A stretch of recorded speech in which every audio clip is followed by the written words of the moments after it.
for you. The Broncos getting blasted online after a painful and ugly loss to the Colts at Empower Field. A former NFL player even posted a screenshot of fans walking out of the stadium early, saying, "Broncos country, let's hide." And the hits just keep on coming. The team has a number of key players injured. Some may not be able to play for the rest of the season. We do have team coverage on what that means for Broncos country for you tonight. Romy Bean breaking down that injury list for you, how it could impact the team as they move forward. First, though, Connor McHugh live at Mile High tonight. And Connor, you spent the day talking to fans, and they are not happy.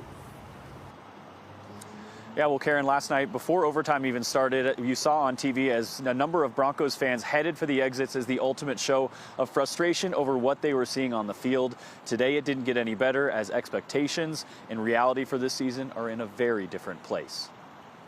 It's as bad gets. With high expectations come even bigger disappointments. And at Altitude Sports Radio Friday, What's up, Rev? Broncos country was not holding back. I just can't take this clown show, the state of Colorado, in football, period.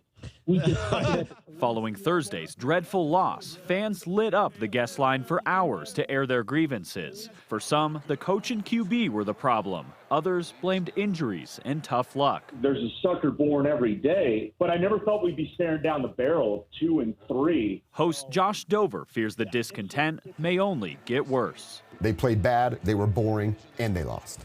Post Peyton, yeah, this is the most frustrated this fan base has been. At Stoney's, fans like Ryan Leopando turned to other sports for the joy the blue and orange robbed them of Thursday night. So 1 p.m. game, St. Louis? While also a slow start, he never left, unlike some fellow fans the night before. We've got all these great players, and nobody's doing anything. And I'm not sure or how or why they're not accomplishing their goals. Andrew Karachi was there and chose not to leave what was his first ever game at Mile High. He, like many, is disappointed, but not giving up.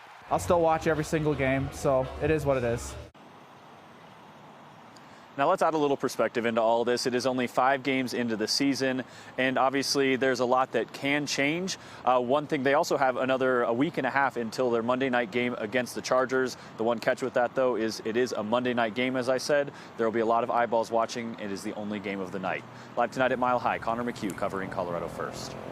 All right, Romy Bean joins us now. Romy, our team dealing with a lot more than bruised egos. They have suffered quite a few injuries. Yeah, and it's getting to a point where it's actually worrisome at this point, Karen. I mean, hard to wrap your head around this, but in the span of 4 days, the Broncos have lost 4 key starters. On Sunday, they lost Javonte Williams for the season and Randy Gregory for extended time. Last night, they lost their most durable and consistent piece of the offensive line. Garrett Bowles suffered a broken leg in the final minutes of the 4th quarter. Bowles has been really one of this team's most durable players. He's missed just 4 games in his 7-year career. Now, Calvin Anderson could replace him, or Billy Turner could move to the left. However, Turner has yet to play this season. And on defense, Ronald Darby went down with a torn ACL. So the Broncos, who don't have a ton of depth in the secondary, are going to have to lean on some young guys to try replace him, looking to rookie Damari Mathis or Michael Ojemudia. Ojemudia expected to come off injured reserve this week. It crushes me because they're such good guys and they've worked so hard. And, you know, we're 2 and 3 right now, and that's not where we wanted to be, but that's where we are. And I feel bad for those guys that they can't be part of us bringing us out of this.